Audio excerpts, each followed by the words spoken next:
And then all of a sudden, creating content was no longer part of what we were supposed to do. I think that's where it's also important to have a team that is very comfortable failing, very comfortable saying, okay, we tried, it didn't work out. Can we just reflect on why we think it didn't work out the way we thought about it? Can we, tweak? Can we try again? So I think it was really, really interesting because all of a sudden we need to think ourselves as learners.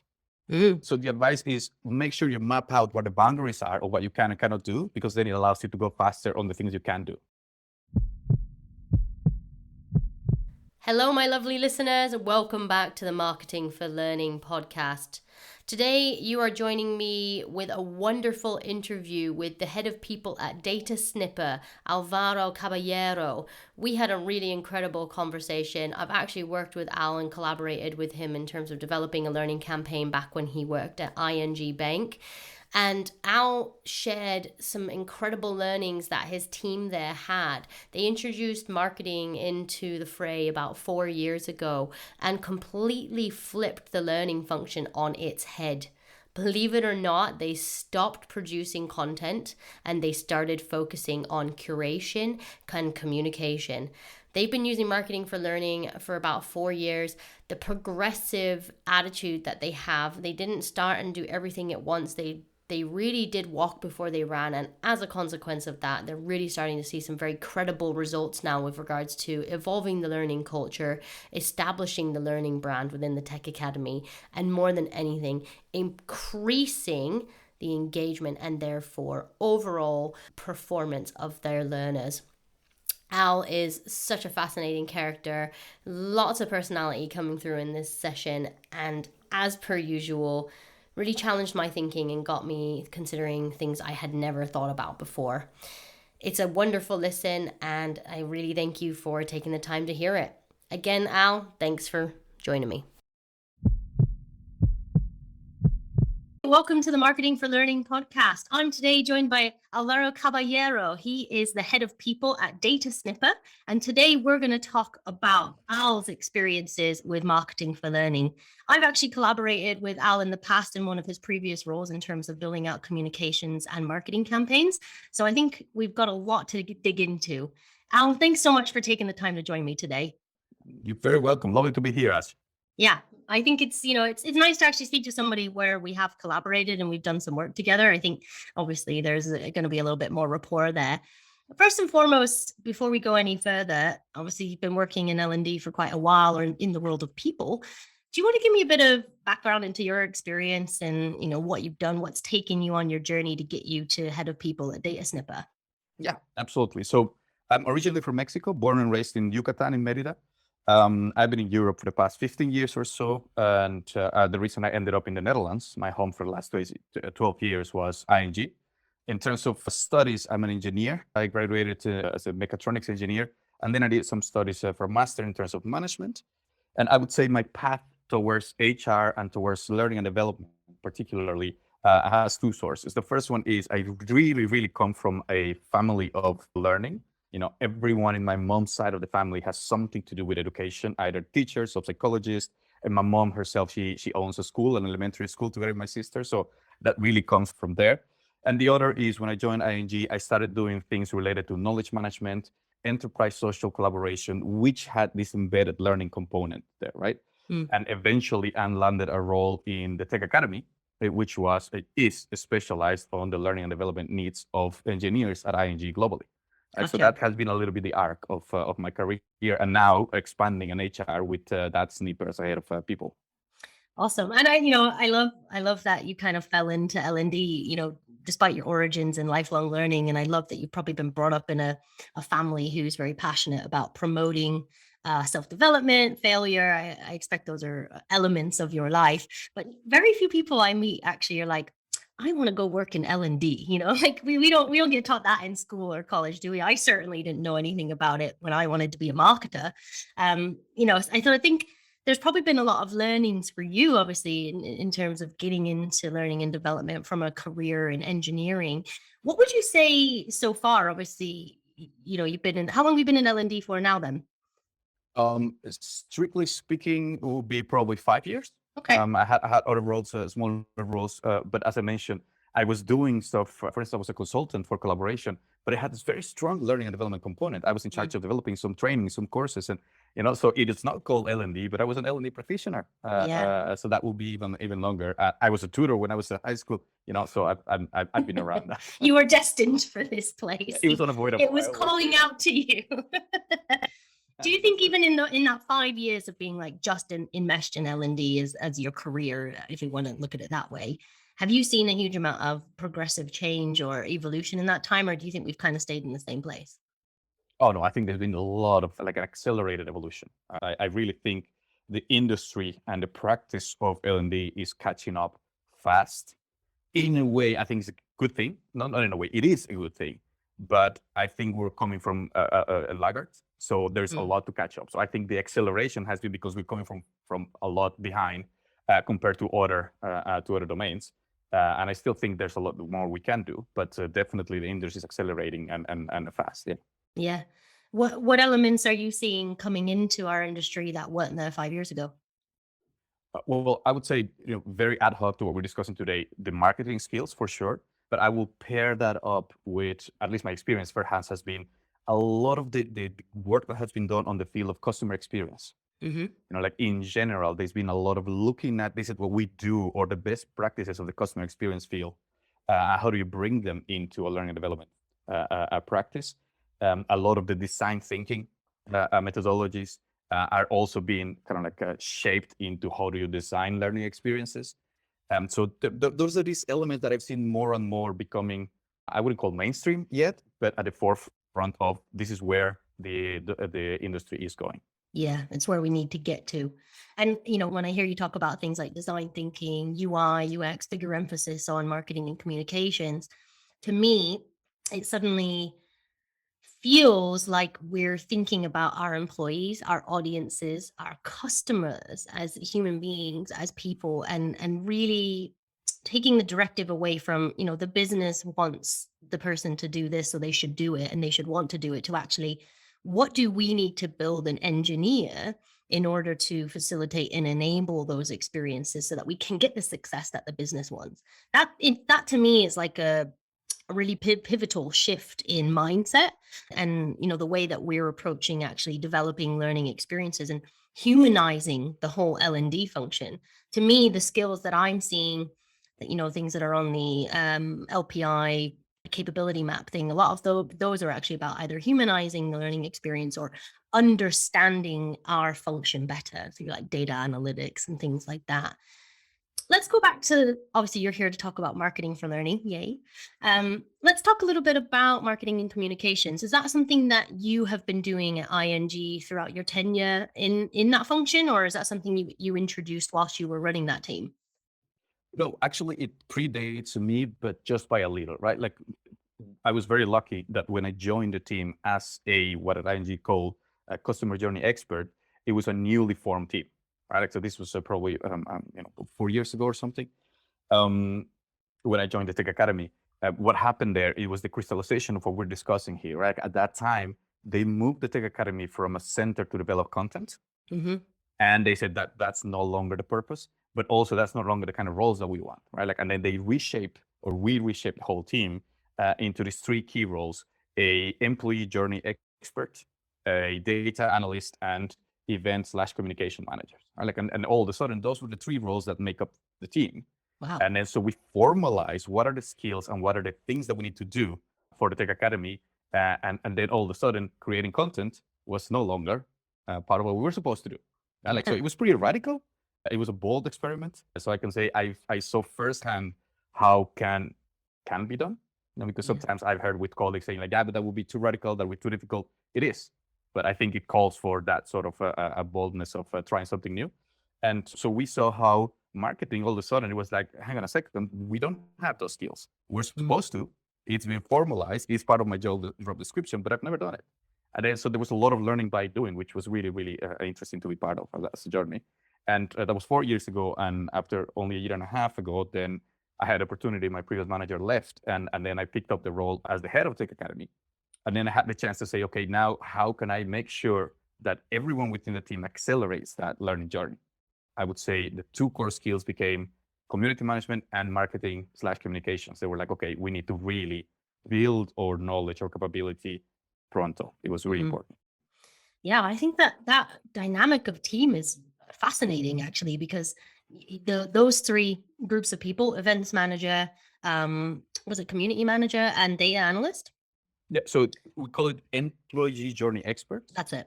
and So then event managers. Yeah. that's amazing. I mean, in the fact that you were calling it customer journey expert, and again, you're thinking about what a marketer would do. Like, what are all my touch points with a customer before they become a customer? So when, from them first ever hearing about us to them converting to us, how many touch points, and where can we be where they are? And it completely, again, it's not L&D sat in front of like, we got the LMS, why is no one coming? It's actually like, we need to proactively go and start these conversations. Then our community managers are going to be in those places and facilitate and enable those conversations and continuously and consistently keep that conversation going. Events are there for ad hoc activity and creating buzz. And I think, those three roles could absolutely form the core of a marketing function. So the fact that, that it is bold, it is drastic. I'm curious to understand what level of success you've had off the back of actually kind of flipping L&D on its head in some ways. Yeah. Well, I would say it was a success in the sense that I will measure success in two levels. The first one, of course, regarding our audience.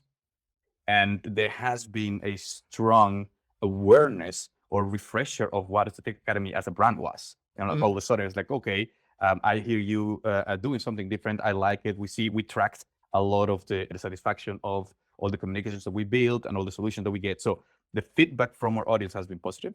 But also, if you look at other academies, they were all of a sudden starting to look at the Tech Academy and saying, hey, what is it that you guys are doing? And that's interesting. And how can we do some of that? So I think we had confirmation from both sides that it was interesting.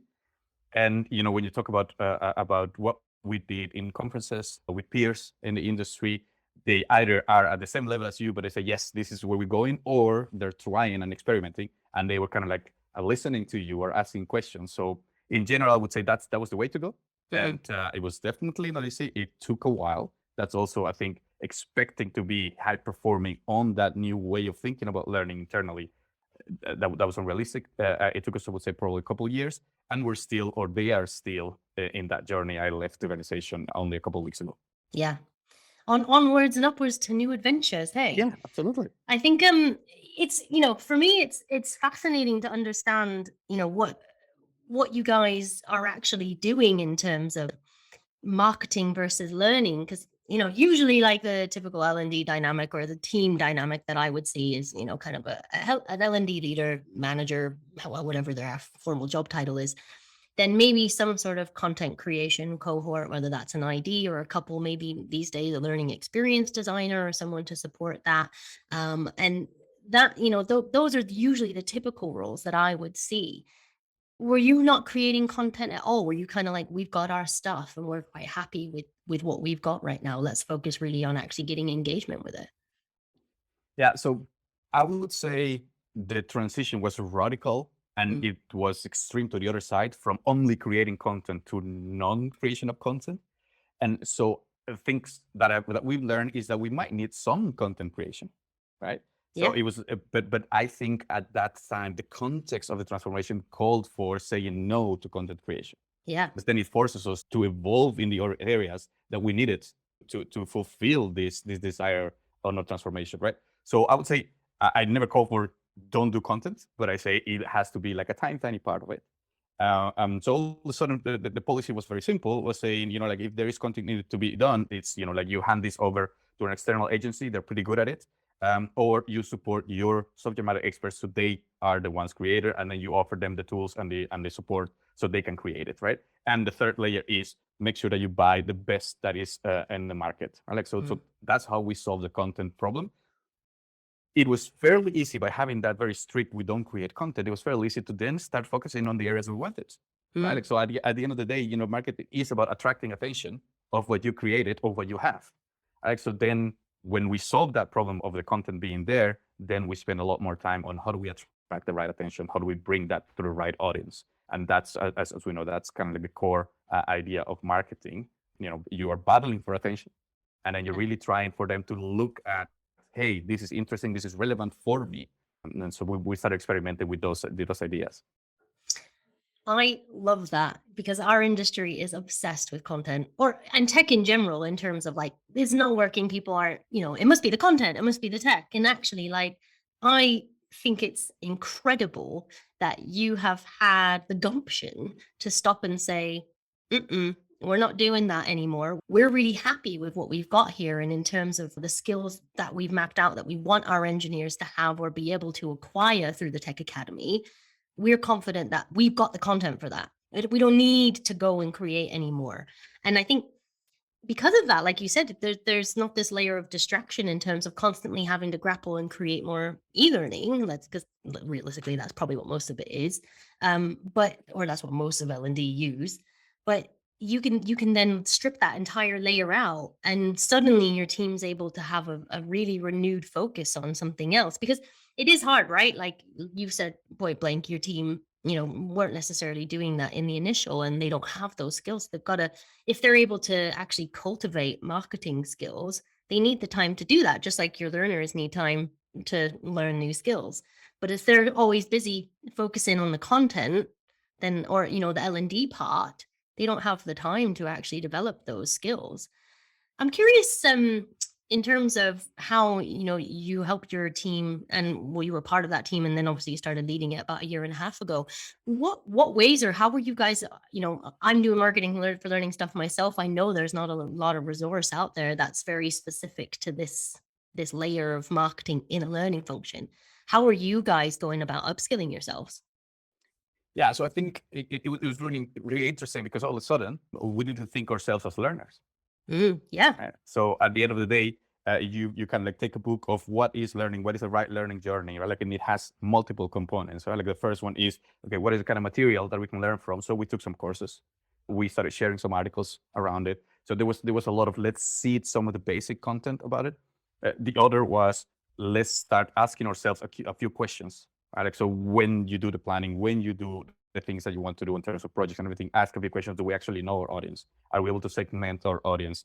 Are we certain that we understand this kind of like one of the core ideas of design thinking is building the empathy, understanding the needs of your audience, right? Like, which is overlaps fairly nicely with marketing. So these are the kind of questions that push us to say we might not know, we might not have this information. And so, okay, so how we get that information? So it was that learning happened through seeding some of the basics, concepts and knowledge, ideas, then asking ourselves a few questions to see where are the gaps. And then the third part is, knowledge transfer only happens when you practice. Right? So creating the opportunity as a team to practice that. And that's the reason actually why we met, is because you helped us with a campaign. That was a way as well, saying like, we want to create campaigns. And we are understanding a lot more for the past year and a half of what our users or audience is. And now we have a lot to say. So how do we say it in a structured manner? And then that's how we said, we just learn by doing. Yeah. And so we had components of everything, like self-learning, social learning itself. We were sharing some articles of the idea of questioning what we do and then practicing, and then just repeat that cycle as many times as possible. Baptism of fire. And you know what? That's the truest part of marketing, though. We as marketers, the best marketers I know, love getting it wrong, because that's where we really learn a lot about ourselves, our knowledge, and our understanding of our audiences.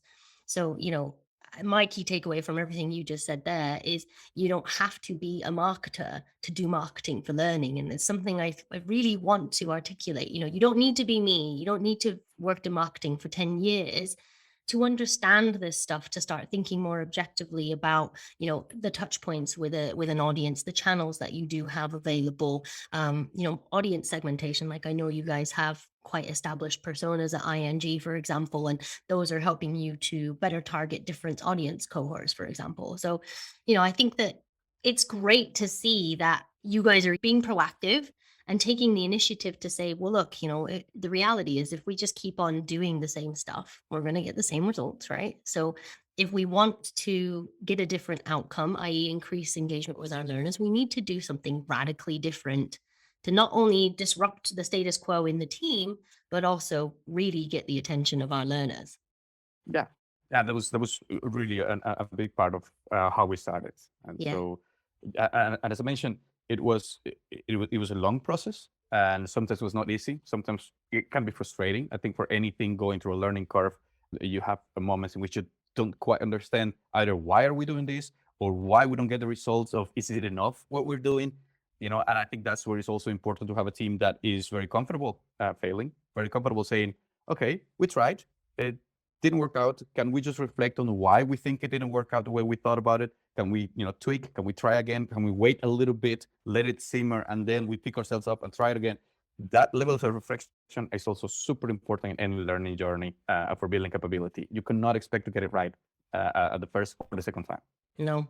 And that's why we should do things like benchmarking as well, because, or any way for us to kind of measure, because then we don't just have to ask ourselves, well, hey, what went wrong or why didn't that work? You might actually get some data that will help inform or give you at least some give you some hypotheses, say that 10 times fast, that will allow you to, maybe understand a bit more about your audience. Okay, that didn't work because, maybe it was the time of day we sent the email, or they didn't like the subject line, whatever. There's so many permutations, but that's why testing and benchmarking and things like that can really help, especially with a team that's just coming to terms with a new way of working, embracing more marketing thinking.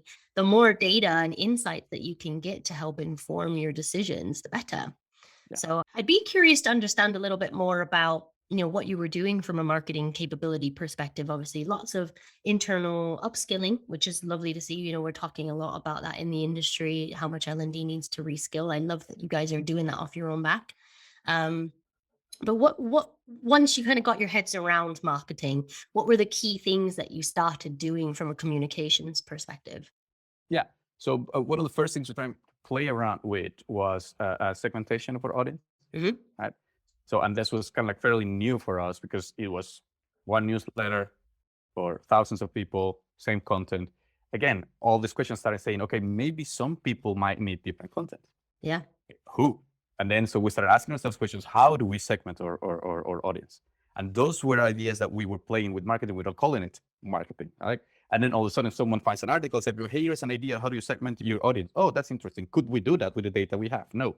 Let's go back to the data analyst. Okay, how do we do this? How do we get? So all these things were already an applied thing, which reached a point in which right now we actually do A/B testing on articles.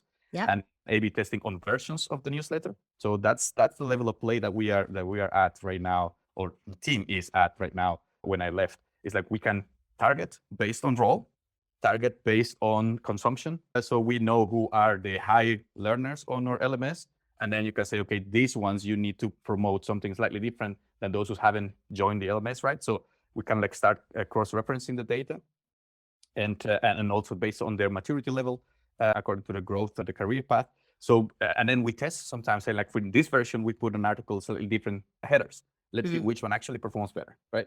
So this is one of the things that we started with, and we saw a lot of, okay, this is possible, this is nice. We see the click-through rates, we see the opening rates going higher. Okay, we're onto something. I think the second thing we started looking at, I think we go to one of the principles of marketing is to attract attention. And then all of a sudden we saw, how about we bundle a lot of what we do, and then we create even more attention to it. So we started playing with, instead of making a spread out as learning sessions, why don't we do a campaign, a learning campaign? And that can like ring the bell, say like, yeah, that would be most interesting, because then you can say, hey, this week it's all about this topic, right? And then that resonated with our engineers. But then how did we start communicating? How we started thinking of the communication was a lot about marketing. Is how do we create a bit more like a snappy, direct titles to our conferences, and how do we do a nice tone of voice? And again, we started playing with these ideas without knowing how a good marketing would do it. We were just on our own trying to figure it out, right? And then so all of a sudden we solidified the concept of a learning campaign. And then the third step, and that's where you came in, was, okay, now that we play around with some of our content, we play around with the campaigns as a learning festival of sorts. Now let's move to the holy grail. It's like, how do we build our brand? How do we establish our brand? And we create a full year of events, of situations that reinforces the messaging that we have. So no longer a campaign about the content, it's a campaign about the idea of learning. that is kind of like the most evolved version of marketing for us. Again, we play first with a bit of communication, then we place first later with a bit of content. Then the first step, the last time I left, it was okay. It's about the learning culture, right? Like, and how Yeah. we embed that message because everything we do. I love that you've kind of looked at it as a graduation, like a progressive process, rather than, we haven't jumped in with both feet, like, right, we're going to change our learning brand and we're going to get everybody engaged and they're going to love it. It's almost like you've understood that there had to be this kind of process, not only with your learners but your team. If you'd kind of tried to run before you'd walked, and maybe if we talked a year ago, for example, your team might not have been as comfortable to kind of embrace the plan that we put together and use some of the assets and things like that in the way that we designed. So I think I like that you've actually understood that it isn't a case of like, let's do everything all at once. Like, oh my God, we need to do marketing. Let's do it all. Take pilots, just take off small bite-sized chunks at first. Like, do not try and do it all, because it won't work, because your level of understanding has become more advanced as you've done more stuff. And with those failures, you've learned more about your audience. So then, when we've had a conversation, you can go, well, I know this about them. I know this about, you know what I mean? Like, you had a really clear idea of who the audience cohort was, their kind of typical behaviors, wants, needs. And so that was really quite established. Some learning functions I speak to, they don't really have even that level of understanding in terms of their overall audience, never mind, personas or segments within them. So, that to me is a really big takeaway, that, we're not suggesting that you go and do absolutely everything all at once. Like, do some little bits, try some things, like you said, mess around with tone of voice, try different subject lines, try different bits of content within the emails. Even that sort of stuff is true marketing, but it's little and it's manageable, even with a team who doesn't have designated marketers in their team. So I think that for me is really important. And the brand stuff is such an important aspect of culture. If we're talking about wanting to get people bought in with the idea of learning, so like you said, looking beyond, go here, do this module, go here and do this program or this course. Actually, the way we really want to bed in with people is, you're in control of your learning, because it has to come from them. The onus will always be on the learner as to whether they learn or not. So really, it's down to L&D, in my opinion, to convince them that learning is of merit and value to them. And it's down to them to commit that time. So I think, the fact that you've kind of arrived at that branding piece later, it says a lot about your mindset, I think, and how progressive you truly are. And I would say it was a conscious way of addressing this challenge, and it was helpful in two layers. The one that you mentioned, like within the team, you allow the team to experiment, you allow the teams to find their own understanding, the practicalities of how to do all the things that you're trying to learn. It builds its confidence. Like Yeah. the failures are let's say encapsulated within that project. It's not the whole concept failed, the whole idea of where we go and failed. It's like, this campaign might not be the best. We can try it again. This newsletter might not be the best. So that confidence is key for the team. But I would say the other side, and this is critical to understanding of marketing. At the end of the day, a good, nice marketing initial campaign will get people's eyeballs for a second, for 5 seconds, for 10 seconds. But if what you deliver is crap, they're not coming back. Yeah. And then, so how can you expect at the very beginning, if you are still finding your way on delivering right journeys, if you're not mature enough to deliver those journeys, and then you go all massive, super jazzy, excellent visual assets and jingles, and hey, look at our academy, and all of a sudden, but where is the substance? So at the end of the day, we needed to also be ready, learning experience-wise, and that's why year and a half later, we could say, hey, not only we're going to build this massive learning culture campaign, but we can back it up with excellent curation of resources, excellent communities that are ready to support there by the experts, by the managers. You put all the pieces together and you say, okay, we earn the right, because we build little by little that brand. We earn the right for you to hear what we have to say, but also to follow the suggestions that we give you, right? Like, at the end of the day, we give you a reason to pay attention to us, and like to visit, to stay, and to come back every day. And like, so that it had to come together. Otherwise, it would have been a failure as well. And that's why you need that gradual approach. And that trust piece is so, so important. I mean, I harp on about it all the time. Building trust with your audiences is integral to your continued success. And what you just touched on is absolutely correct, in my opinion, also. Like, I totally agree. I think, if we're going to overpromise and underdeliver, you only have one opportunity to make a really good first impression. If any product, if you had like, Coca-Cola, best tasting Coca-Cola ever, and then it's Roller Cola from Aldi or something and it tastes rubbish, you're never going to buy it again. They had one opportunity to live up to the promise that they made you, and it's failed. And our brains are that simple in some ways. Humans are that fickle. And oh no, I went there. Then you've got a huge amount of work on your hands to rebuild that trust, to regain that trust. So people might be willing to give you the benefit of the doubt the first time and say, "Oh, I'll go see what it's about." I don't know. But once you've kind of collapsed that, it's gone. So I think that I've said that in a previous podcast, be very mindful of how you position your learning products. Be aware of the world that you exist in, because otherwise you can have exactly what you've just said. And it can actually create more dysfunction, more detachment, and disengage further, because Yeah. people are suddenly like, well, why should I listen to them? They're full of crap, right? Yeah, So absolutely. It backfires. You have to back up your message with quality experiences, quality learning experience. And yeah. you have to make sure you have both. Yeah. Absolutely.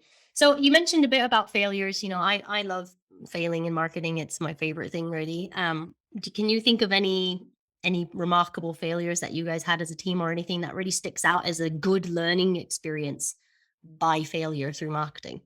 Yeah, certainly. And I think that this might be relevant more on the enterprise side of things. But I think, probably, hopefully we have some of the listeners in that field. At the end of the day, a learning part of the organization is to a certain extent independent, but you don't live in isolation. Right? Like at the end of the day, you need to connect with the broader lines of what is the true messaging for internal employees, what is possible in terms of the kind of tools, the kind of content that you bring in, what is possible in terms of the kind of branding that you can or cannot create. And these things, again, we had to learn by doing it. Like there were not a lot of academies thinking in terms of making a learning campaign. We were probably one of the first ones, if not the first ones, doing it. And all of a sudden, I was kind of like in the middle of the process, having to figure out, oh, hang on, we should have aligned with a global internal comms. Of course, Yeah. but we didn't know. We didn't think about it. It sounds so obvious after. So these are the kind of things that luckily we have fantastic colleagues, and luckily at that time it never generated a problem. But in a more mature process, this is one of the first things we would have checked. What is it possible that we can say that aligns with the messaging? Yeah. Or what is it that we're allowed to use or not use in terms of assets? So these things, I would call it a very significant learning experience, because it was also frustrating. Like you are already developing, you're already thinking, brainstorming, creating maybe some assets, and all of a sudden the teams ask, so we need to redo. Yeah. Yeah. That's what we learn, right? Like so it was nothing that it was absolutely wasted. There was a lot that could be reworked. But I would pin that as one of those things that certainly the team wouldn't go again through, because we've learned very much the alignment in an enterprise corporate is super important. Yeah, you won't make that I was going to say mistake. It's not really a mistake, because you don't know what you don't know, right? But I everywhere I've talked to, and anyone I've spoken to, or even places I've worked at or big enterprise, internal comms are, hierarchically, they're going to say, what they say is gold and gospel, and they will dictate to a certain extent what you can and cannot do. L&D just needs to kind of play ball with that. There may be places where you could push back or see where the boundaries are and push them a little bit, but chances are they're going to tell you what you can and cannot do with the brand, whether you can even develop a sub-brand. Like some companies I've worked for, they're able to have a sub-brand, they're able to have their own color palette, logo, and their own kind of ident. Others have to stick to the organizational branding, because that's what's going on in their function, in their business. So I think that's a really important lesson. And thank you for sharing with the listeners, because this is stuff if you haven't done it, you don't think about it. Like you can't possibly know every single bit and touch point. And if you've never built a brand before, why would you think you even need to go and talk to internal comms, right? Yeah, absolutely. And I think indeed, so the advice is make sure you map out what the boundaries are of what you can and cannot do, because then it allows you to go faster on the things you can do, right? Like, so you don't, You don't worry the thing as you can't. That's, it's the way it is. But I would say that's also super important. And that, of course, depends on every organization. Going back to the trust, going back to the messaging. If you are in an organization where internal comms indeed is restrictive, but also they don't give you a lot to play with, that's very difficult. Like locally within ING, there's a lot of work in terms of internal branding, internal employee messaging. So there was a lot to work on already. There was a lot of guidance, a lot of support, a lot of open-mindedness, and they were clear on certain things you can't do. That's fine. But there was space still to do that. And we trusted it that they are excellent professionals on creating a fantastic internal messaging. So we could just reuse that and translate it into, okay, that messaging, what does it mean for the learning journeys of our engineers? Like, so that also goes with the trust that you have excellent colleagues in internal communication. And that was the case for us. Yeah, and I think they're a good team to get on side anyways. They know their stuff, like you said, and they're going to help with amplification of your message too. If there's kind of overarching messaging or branding that they're doing from an internal comms perspective, if you can align with that, then it's more coherent for the employee. That's going to make more sense to them. They're going to probably get it more, but internal comms will have their own strat, and they're going to therefore be executing their own communications. So if you're aligned with that, you're kind of getting amplification by association anyway. So in that sense, it's not a bad thing to get these stakeholders on side, and they can be really helpful. They'll have more resource than you probably. They'll probably have better design capabilities, and like you said, a little bit more marketing knowledge. So again, another very good resource to learn from, I think. So these people are definitely allies and places that we should be seeking to unify with L&D more, I think. Yep. So I have just two more questions for you. The first one is, what's something? So you've been learning, lifelong learner. You've seen a lot of different kind of educational contexts. You runs a school, which I think is awesome, by the way.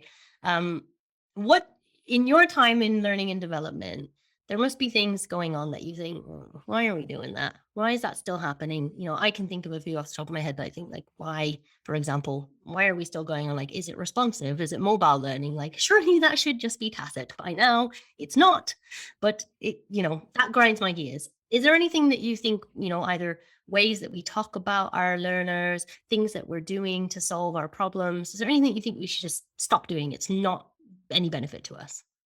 I would say two. The first one, and it might be an easy one, but it remains the biggest challenge for an L&D crowd. We're obsessed, a fetish on content, and that needs to stop.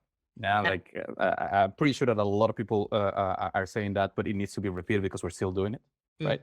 And that perhaps has to do with the type of messaging that we answer when we receive requests from the business. Right? It needs to be more of a partnership rather than taking orders. So we need to stop the obsession with content, right? And the second thing I would say is something that we need to start doing almost mandatory is there shouldn't be any learning intervention without opportunities to practice what you've learned, period. If you're designing something that is just delivering content and it doesn't include how do you apply that and a follow-up on the application of that, then you're just throwing everything away. It's the whole concept of learning transfer is very simple and clear, and yet one of the most ignored parts of a learning journey. And I think it's something that we need to start putting attention. And like in a learning journey, you follow up with the learner on the practice, the implementation, the reflection, because then you solidify actual change of behavior, which is the goal of learning in an enterprise at the end of the day. Yeah. It leaves me speechless that that's not happening. And, again, but it comes back to your first point, an over-reliance on digital content. For somehow we've taken this leap, and I think it's like a legacy thing, maybe from compliance delivery, right? Where, okay, they've got the checkbox, they've done it. And somehow we've then now decided that means that they learned it and that they're now doing that. And now they did a health and safety module. It was an hour and now they know exactly how to lift up a box and do CPR or whatever. And you just think, what?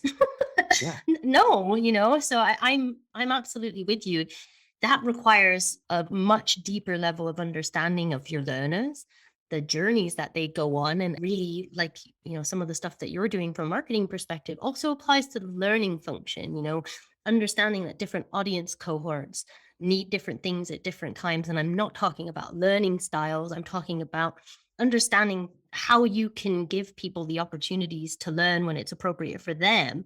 And then, as you said, how do you continue that with touch points, mentoring, opportunities? How do you get your managers bought in so that they can support the development or application of things that are being learned? So it isn't just a case of, one and done. Here's your e-learning, off you trot, you're sorted. That's we have a lot of work to do. And then the thing Yeah. is, marketing doesn't help with any of that. These are some of the more intrinsic, deep rooted issues that are very established in our industry. And I do think that's perpetuated sometimes by vendors like, this tech will solve your problem, this will do this. And, we love vendors, they're great. But it's up to us, I think, as practitioners to be more inquisitive and curious and query, how is that solving the problem? What's the real problem I'm trying to solve here? Engagement is very rarely the real problem, I think. And Yeah, absolutely. But I think just to add a bit of a nuance of what you said, I do think that a marketing mindset helps eventually. Right? yeah, And it's kind of like tangential, but important to this idea in two layers. The first one is because it forces you to truly understand, to say, hang on a second, do you truly understand what are the pains of your audience? mm, Eventually you're going to you start thinking on those terms across different levels, not only on the attention side, but like how are they applying? Like that will come up if you spend time understanding your learners. So that building of empathy that a good marketing requires will lead you to that part. And the second part is because marketing is very data driven, very like you try this and you test and you measure and then you try and improve again. That also is going to give you that inquisitive mindset of saying, at the end of the day, did they learn? Did they apply? Is there a change of behavior? Can we measure that given the feedback they ask us? So eventually it would lead to these kind of reflections that improve your understanding of what true learning means in an organization. It's just, you need to start building that mindset. So, but I think it can help. Yeah. yeah, valid points. And asking why, I would love to encourage that more as well. Like, why aren't people doing this, or why isn't this working? I think it's not just, oh, that's not working, let's try something else. Like, ask the why and dig a little bit deeper, take the time. I think we've got so much going on. It's like, your team was able to push a lot of that content stuff out so you could focus on what you knew the real problem was for your team, and, the overall tech academy. We need to carve out the space to give our minds a little bit more creativity and that analytical thought process to actually understand what's really going on. So I think that, you're absolutely right. That mindset, it's down to that, how we think, how we approach a problem. Final question for you. We've covered so much today in terms of the amazing communications and marketing work that you and your team were doing back at ING. And you said some really incredible stuff around how marketing can influence the way that we think and our mindsets, and really significantly shift the function as a whole rather than just that layer of communications on top. What would you like our listeners to take away from today? I will actually steal what you said as the main takeaway of based on my experience, which is marketing mindset and some marketing practices are core of what we do. That is unavoidable. This like if we truly want to influence an improvement in behavior, we need to understand some of these marketing skills. But you don't need to be a marketeer, right? And then so understanding that allows it for you to start practicing bits and pieces and build that capability. At the end, it's a recount of what I already mentioned as a journey. But if you are listening to this and if you're thinking that makes sense, that's interesting, that's curious, do know that you can start today without a deeper understanding, without deep expertise, without being a marketeer. You can apply those things already, and then you build from there. And so, it's honest invitation for everyone. Embed that in the practice because it is much, much needed, and it definitely brings fantastic results. Brilliant. Well, that's been a wonderful conversation, Al. I've loved chatting with you. And I think that journey that the team's been on is incredible. I think the level of initiative and, like I said, that gumption that you had to just flip everything on its head and say, do you know what? No, we're not doing that anymore. I really respect that. And I think that I'm sure you'll go on to do fantastic things at DataSnipper. So thank you so much for taking the time to speak with me and share your story and share your learnings as well. I know they're really, really valuable to the listeners. Yeah, it was brilliant. I really enjoyed the conversation. And yeah, for everyone who's listening, yeah, thank you for spending some time listening to my story. So it was great to be here.